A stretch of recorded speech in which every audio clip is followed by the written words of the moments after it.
कहानी की शुरुआत फ्रांस के एक आलीशान होटल में रिसेप्शनिस्ट लुई को आते देखकर भयभीत हो जाती है। चूंकि वह कंपनी अध्यक्ष का बेटा है, इसलिए वह सोचता है कि वह बिना किसी परिणाम के जो चाहे कर सकता है। लुई बिगड़ैल, असभ्य, स्वार्थी है और अपने पिता का पैसा बर्बाद करता है तथा तुच्छता करता है। वह दोस्तों के एक बड़े समूह और यहां तक कि एक पैंथर को होटल के कमरे में लाता है, जहां वे देर रात तक पार्टी करते हैं, शोर से अन्य मेहमानों को परेशान करते हैं और कमरे में सामान तोड़ते हैं। कोई पैंथर को खाना खिलाने के लिए कंगारू लेकर आता है और बेचारा कंगारू पूल में कूदकर भागने की कोशिश करता है, लेकिन पैंथर उसके पीछे चला जाता है और सबके सामने उसे खा जाता है। अगले दिन प्रदर्शनकारी होटल पर पशु क्रूरता का आरोप लगाने के लिए एकत्र हुए और कंपनी के अध्यक्ष जॉन फ्रैंकोइस को ले जा रही कार पर टमाटर फेंके। जब उन्होंने निवेशकों के साथ बैठक की तो उनसे कहा गया कि वे अपने बेटे के बारे में कुछ करें, क्योंकि होटल की प्रतिष्ठा कम हो रही है और यहां तक कि मशहूर हस्तियां भी कंगारू घटना के लिए उन्हें रद्द करने की कोशिश कर रही हैं। क्रोधित जॉन फ्रैंकोइस लुइस को देखने के लिए होटल की ओर दौड़ता है, जो अभी भी दिन के बीच में सो रहा है।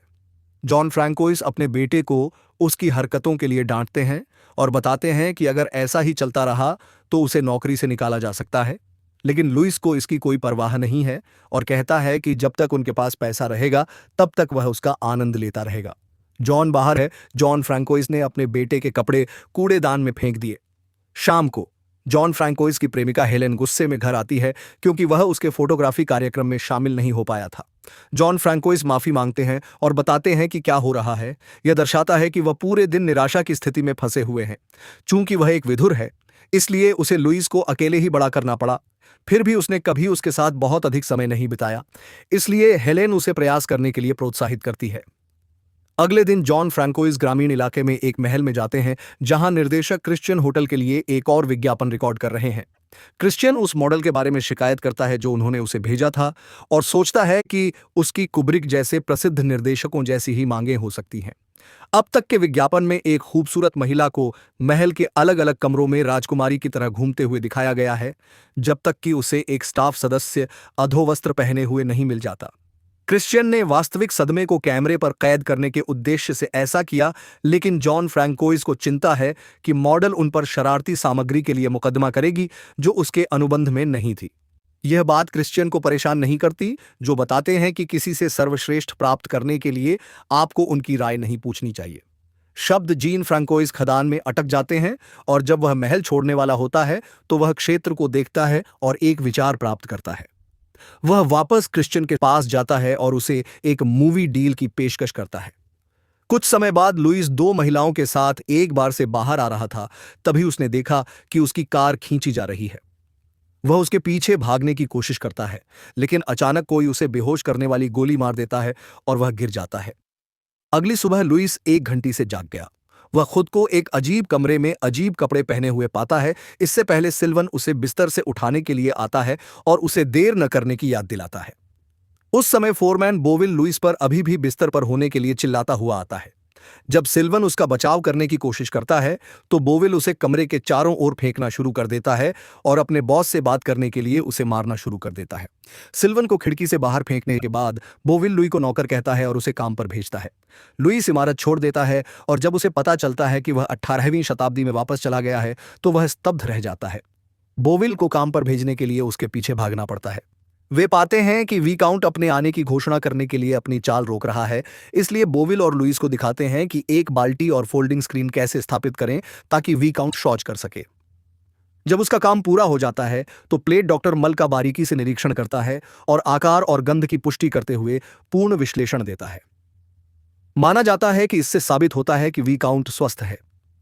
यह देखकर कि वह अजीब लोगों से घिरा हुआ है, लुइस भागने की कोशिश करता है। वह खेत पार करके जंगल की ओर जाता है, जहां उसे भेड़ियों का एक झुंड रास्ता रोकता हुआ मिलता है। फिर वह सड़क पर जाने की कोशिश करता है, लेकिन एटीएन शिकारी कुत्तों के झुंड के साथ प्रकट होता है जो लुई का पीछा करना शुरू कर देते हैं। वह पुल पार करता है और एक दलदल में गिर जाता है, जहां कुत्ते उसे घेर लेते हैं। लुई दया की भीख मांगता है, हालांकि एटीएन उसे जमीन पर पटक देता है और एक आत्मा को अंदर ले जाता है। एटीएन सोचता है कि लुई को अपने पिता के लिए काम करने से बचने की कोशिश के लिए मार डाला जाना चाहिए, लेकिन एटीएन की बहन इसाबेल ने इस क्षण को बाधित कर दिया है। वह सोचती है कि नौकरों के साथ सम्मानपूर्वक व्यवहार किया जाना चाहिए, जिससे भाई बहनों के बीच बहस छिड़ जाती है। विकाउंट सभी शोर से परेशान है और एटीएन को लुई को जाने देता है। जब सिल्वन लुइस को उठाता है तो वह पक्षी जो ये सब देख रहा था जंगल में लौट आता है और बताता है कि यह एक ड्रोन है। ये पता चला है कि यह वास्तव में अतीत नहीं है, यह लुइस को कुछ विनम्रता सिखाने के लिए क्रिश्चियन और जॉन फ्रेंकोइस द्वारा बनाया गया एक फिल्म सेट है। कर्मचारियों ने जंगल के पास ऑपरेशन बेस स्थापित किया है, जहां जॉन फ्रेंकोइस भेड़ियों और कुत्तों के बारे में चिंता दिखाते हैं। क्रिश्चियन बताते हैं कि लुई को यह विश्वास दिलाना आवश्यक था कि यह वास्तविक है, जबकि विशेष प्रभाव वाला व्यक्ति नकली मल से भरी एक मेज तैयार करता है। एटीएन उसकी प्रेमिका ली घोड़ा प्रशिक्षक की जांच करता है। नकली गांव में वापस लुई सिल्वान और अन्य नौकरों को प्रश्न पूछते हुए आलू छीलते हुए देखता है। उसे पता चलता है कि वह 16 सौदों में है और फ्रांस में अभी भी लोकतंत्र की जगह राजा है। जब लुई हिटलर के बारे में टिप्पणियां करने लगता है तो क्रिश्चियन बोविल को भेजता है और लुई को काम पर लगा देता है। हालांकि आलू छीलते वक्त भी लुइस भविष्य से आने की बात करते रहते हैं। पहले तो सिल्वन को नहीं पता कि क्या करना है, लेकिन जल्द ही वह अपने चरित्र में आ जाता है और लुई द्वारा उपयोग किए जाने वाले प्रत्येक आधुनिक शब्द पर असमंजस की स्थिति में प्रतिक्रिया करता है। उस रात के बारे में सोचते हुए जिस रात उसकी कार ले ली गई थी, लुइस मानता है कि उसे किसी अन्य वाहन ने टक्कर मार दी थी और वह निष्कर्ष निकालता है कि भविष्य में लौटने के लिए उसे इसे फिर से बनाना होगा। वह बाहर भागता है और खुद को एक सब्जी की गाड़ी के सामने फेंक देता है, जो बहुत छोटी है और केवल उसके पैर से टकराती है। इसके बाद लुइस एक वास्तविक गाड़ी की ओर दौड़ता है और उसके सिर पर चोट लगती है, जिससे वह तुरंत बेहोश हो जाता है। सिल्वन उसे जांचने के लिए दौड़ता है, लेकिन लुई कोई जवाब नहीं देता है। जॉन फ्रेंकोइस को लगता है कि उनका बेटा मर चुका है और क्रिश्चियन बहुत आगे जाने के लिए माफी मांगने की कोशिश करता है। हालांकि फिर लुइस जाग जाता है और क्रिश्चियन खुशी से शो जारी रखने की घोषणा करता है। दिन बीतते हैं और लुइस को अपनी नई दिनचर्या की आदत डालनी पड़ती है। वह हर सुबह सूर्योदय के समय उठता है और शौच के लिए बाल्टी तैयार करने के लिए विकाउंट के बाद पूरा दिन दौड़ता रहता है। उसके कामों में रसोई में मदद करना भी शामिल है। वास्तविक स्नान के बजाय उसे खुद को बाल्टी में धोना चाहिए। एक दोपहर जॉन फ्रेंकोइस ने एक दुबले व्यक्ति को आमंत्रित किया। योजना को सामने आते हुए देखें।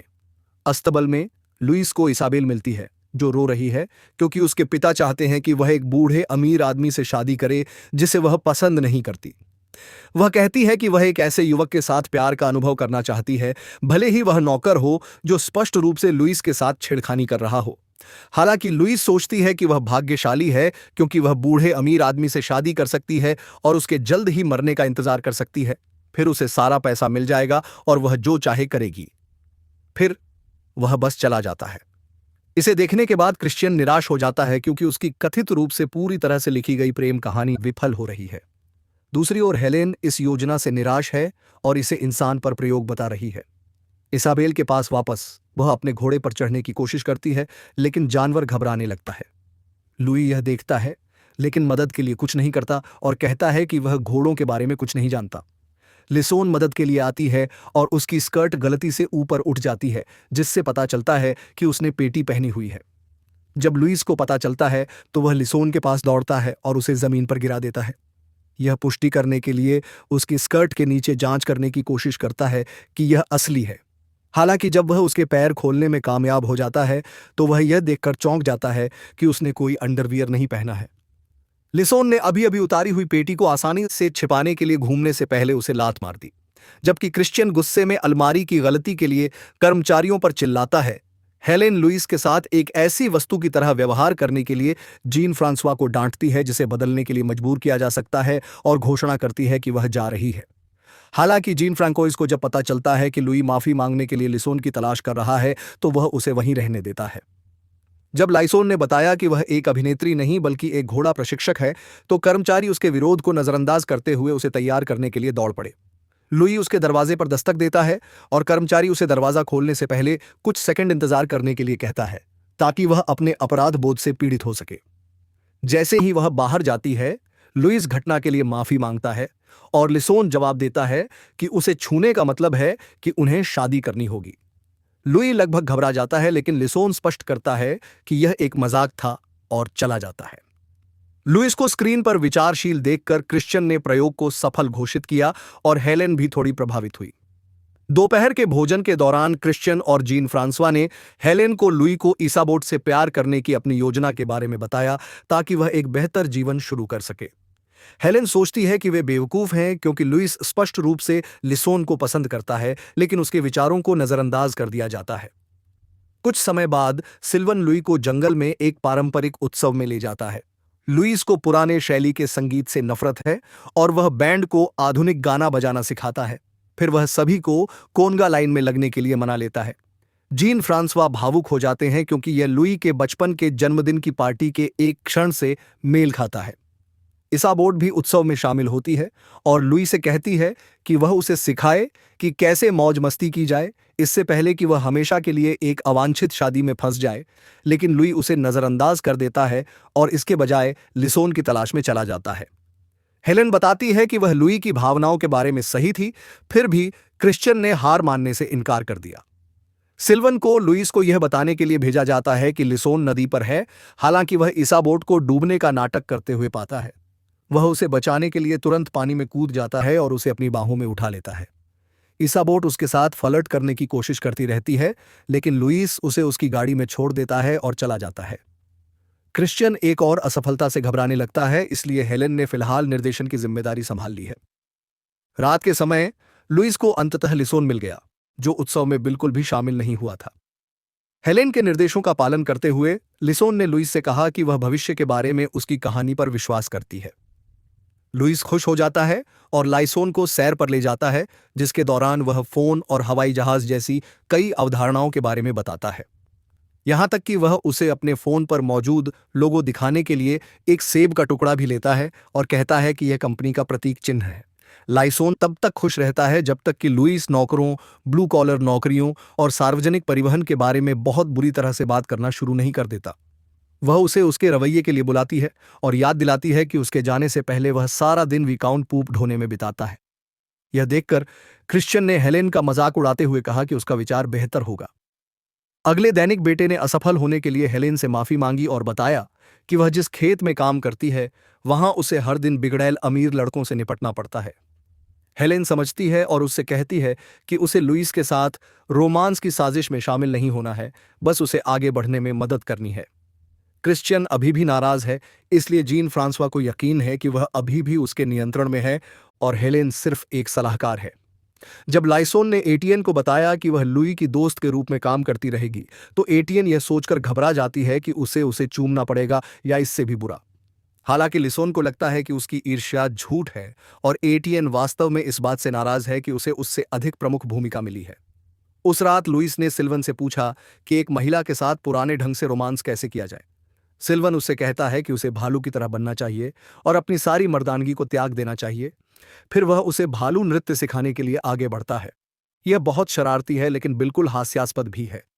अगले दिन लुइस ने लिसोन के नाम और ढेर सारी तारीफों का इस्तेमाल करते हुए उसके लिए एक गाना गाया, साथ ही अपने रवैये के लिए माफी भी मांगी।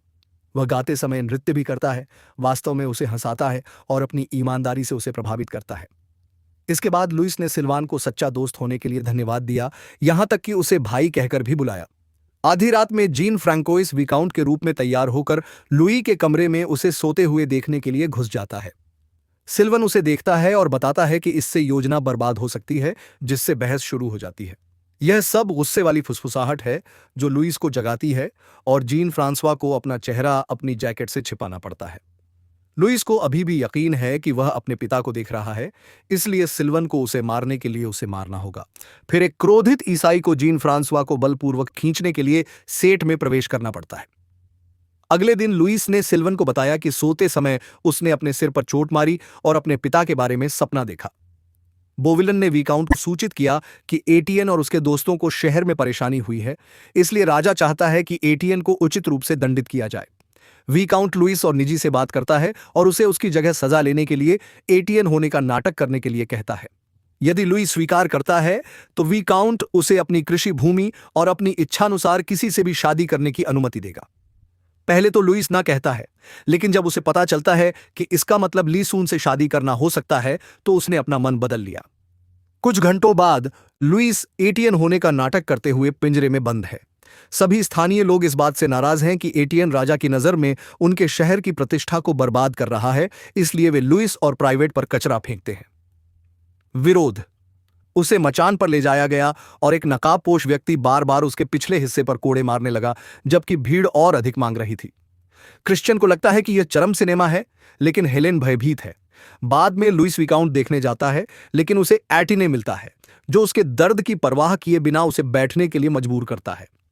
एटिने का कहना है कि उसके पिता चले गए हैं और उसने लुइस को कुर्सी से फेंकने से पहले वादा किया गया इनाम नहीं देने का फैसला किया। यह भूलकर कि उसे अभिनय करना चाहिए, एटिने ने लुइस पर आरोप लगाया कि वह उससे सबक लेना चाहता है और उसके चेहरे पर शराब फेंकते हुए नौकर होने के लिए उसका मजाक उड़ाता है। हेलेन फिर से भयभीत हो जाती है, लेकिन क्रिश्चियन को लगता है कि यह एक अच्छा मोड़ है और इसकी अनुमति देता है। फिर लुइस खड़ा हो जाता है और ऐसा लगता है जैसे वह एटियन के खिलाफ विद्रोह करने ही वाला है और कमरे से बाहर निकल जाएगा। क्रिश्चियन और जॉन फ्रेंकोइस निराश हैं। हालांकि इस बार हेलेन प्रभावित है। वह बताती है कि लुई अंततः शिकायत करने वाले लड़के के बजाय अपनी पसंद के परिणामों को स्वीकार कर रहा है। बाद में लुइस लिसियो के पास जाता है और उससे पूछता है कि क्या उसे बाथरूम नौकर से दोस्ती करने में कोई आपत्ति है, तो वह उसे आश्वस्त करती है कि वह ठीक है। उस रात लुई ने लिसियो को अपने कमरे में मामूली भोजन दिया, जो उसने रसोई के कर्मचारियों से सीखकर खुद बनाया था। हेलेन को गर्व है, लेकिन क्रिश्चियन को लगता है कि इससे कहानी उबाऊ हो रही है। निम्नलिखित दैनिक क्षेत्र और लुइस टहलने जाते हैं और आकाश में एक पक्षी को अजीब व्यवहार करते देखते हैं।